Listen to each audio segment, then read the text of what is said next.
Hi everyone, in this video I'm going to focus on the impact of artificial intelligence and automation on the future of work.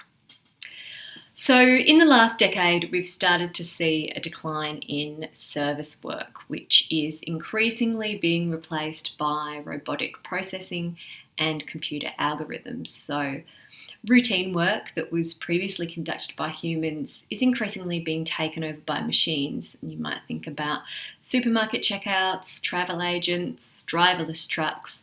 This is sort of just the beginning of what we're going to see. So some, like sociologist Peter Murphy, have argued that societies like Australia are transforming from being post-industrial societies to auto-industrial societies. And he calls them auto-industrial due to the extent of tasks that were previously work for humans that are now going to become automated.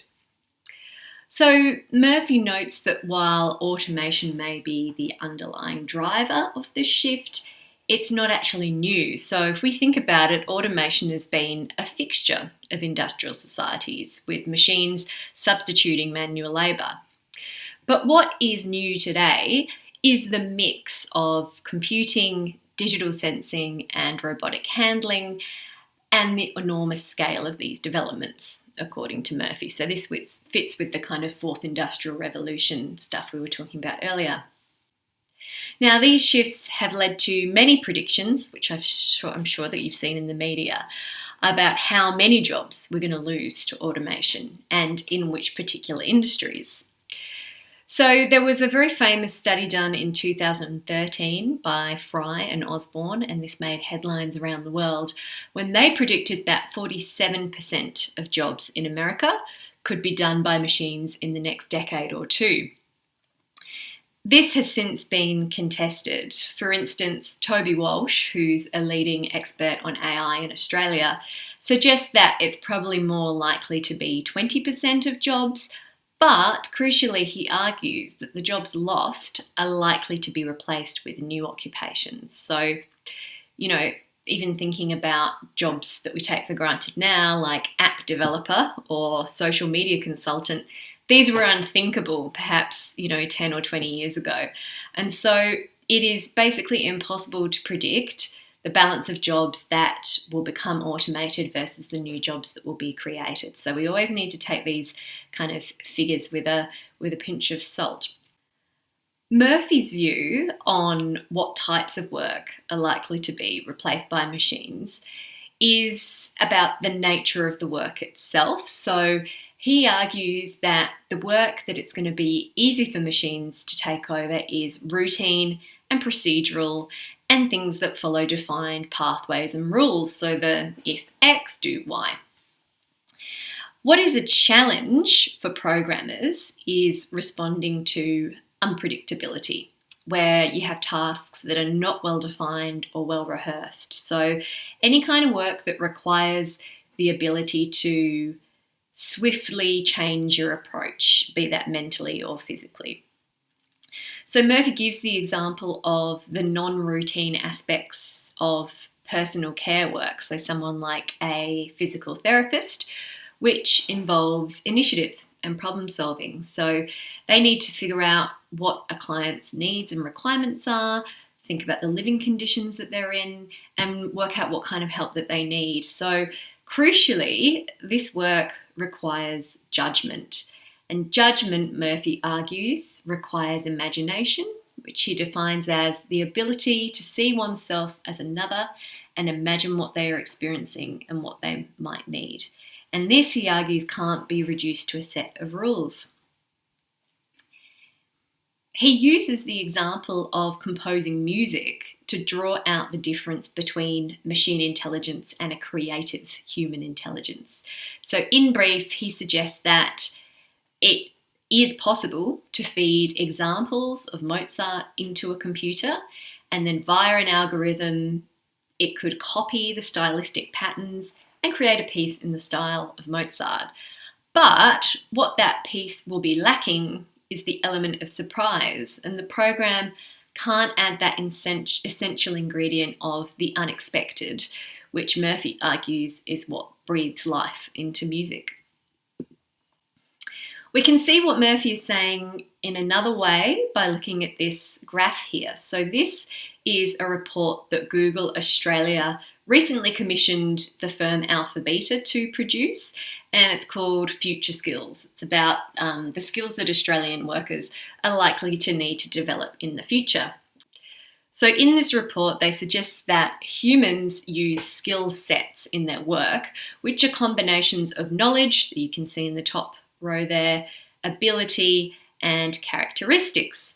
And what we see in the graph here is that the skills towards the left of the graph are things that are easier to codify and to mechanize, and so are easier to be conducted by machines. So they call these explicit capabilities, and they're things like production and processing or operation monitoring. Towards the right-hand side of the graph, you see they list those skills that are more difficult to codify and mechanize. They call these tacit capabilities, and these are the things similar to what Murphy is saying, like social perceptiveness, critical thinking, originality. One thing for sociologists to note here, apart from the fact that we're on the right side of the graph, which is good news, but one thing to note is the potential for automation to exacerbate inequality. So Murphy and Walsh both predict that what we'll see as a result of automation is more polarisation.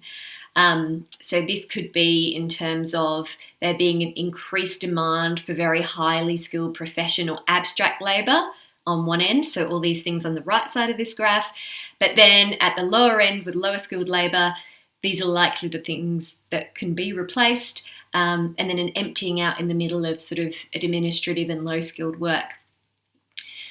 But another kind of broader way to think about this inequality and polarisation is how do we make sure that the technological developments that we'll see in the coming decades don't just lead to wealth being accumulated by a few individuals, maybe the CEOs of companies like Meta and Microsoft. So how do we think about ways in which the wealth will actually benefit the whole human population? Now, some scholars have argued that the introduction of AI into the workplace will actually decrease inequality. And in the 2015 book, The Future of Professions, How Technology Will Transform the Work of Human Experts, Richard and Daniel Susskind argue that in the coming years, the work of professionals, so people like doctors, accountants, lawyers, will be completely revolutionised. And they suggest that, quote, "We are on the brink of a period of fundamental and irreversible change in the way that the expertise of specialists is made available in society." So what they're predicting is that many processes will be automated, and the expertise that these professionals hold will be increasingly generated by computer programs. Now, of course, this prediction has created a lot of fears about the loss of jobs, but also things like how reliable will the advice be that these algorithms are creating, and things like will it lead to a decline of professional ethics, that kind of thing. But despite these concerns, which they do address in the book, the Suskins argue that we actually should be really positive and embrace these kinds of changes, because it will mean that professional expertise, which currently is very expensive and only open to some to access, will actually be much more widely available. So essentially they're arguing it'll be a democratising force.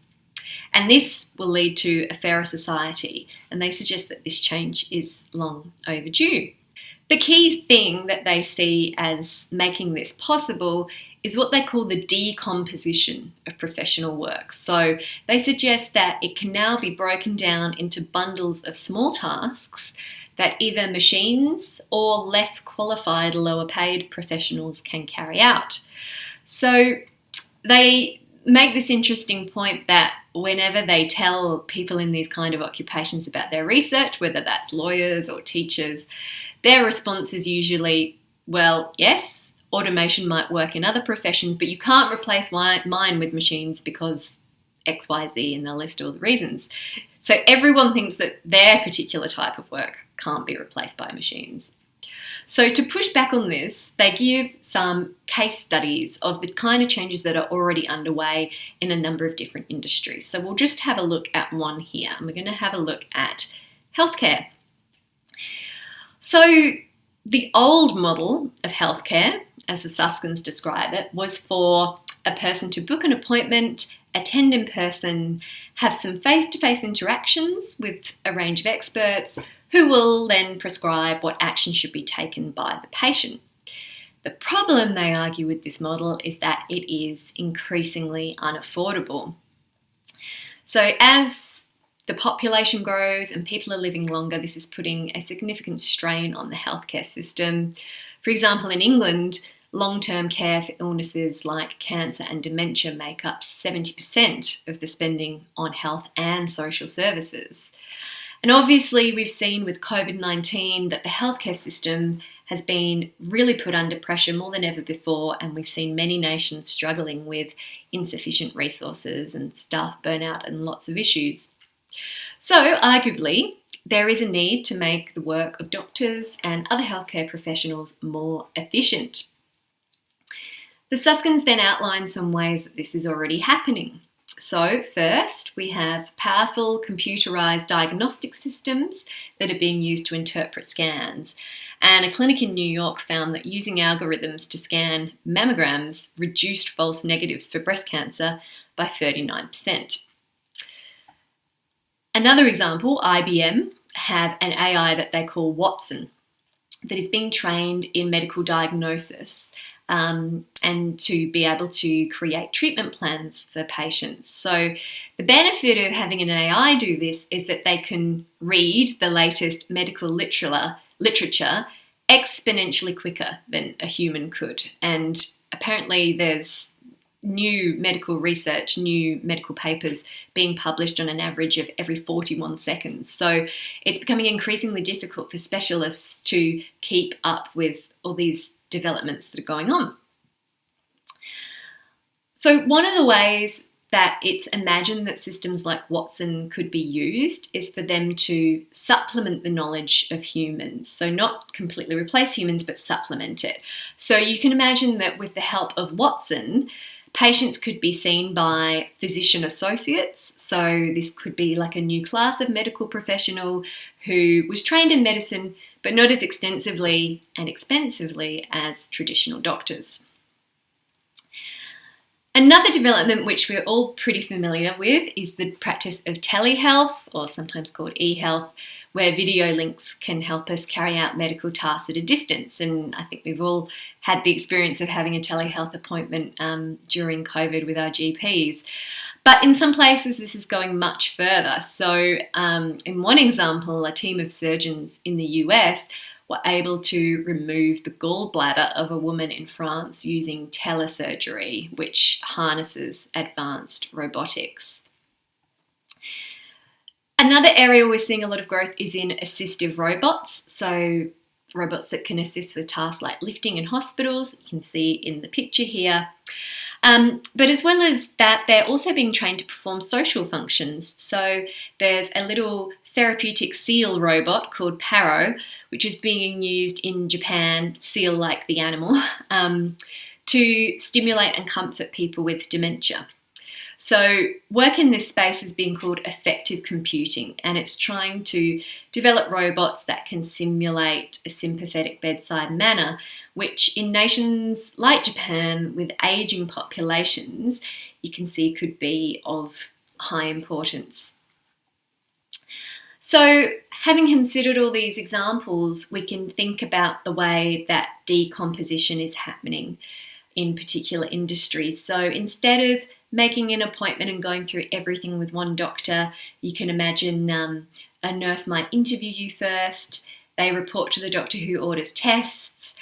While you're in hospital, a soothing therapeutic robot might be keeping you company. A computer might be doing the diagnosis of the scans, and then maybe one of these physician associates might be the one creating the treatment plan and talking to you as the patient. So we have seen a bit of this already happening, and I'd be interested to hear from you all how much you think you've already experienced this kind of thing, not just in health, but in other industries.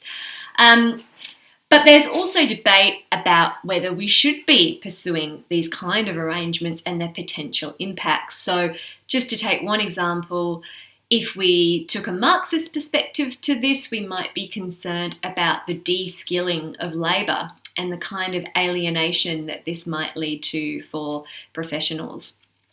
However, you could argue that this sort of work is generally really highly paid and pretty rewarding and should be more spread out evenly across the population. So it would be a good thing to be bringing in these associate paraprofessionals and sharing it out a bit. So there's any number of kind of anxieties and objections that are being raised, and the Suskins do go into it in their book, which, if you're interested, is in the library. But it is a really interesting question in terms of which are the kinds of work that we believe are so important in our society that they should be done by humans. Is it childcare work? Is it nursing work? What are the things that we think really require the human touch, and what are the things that we think could and should be automated? Thanks.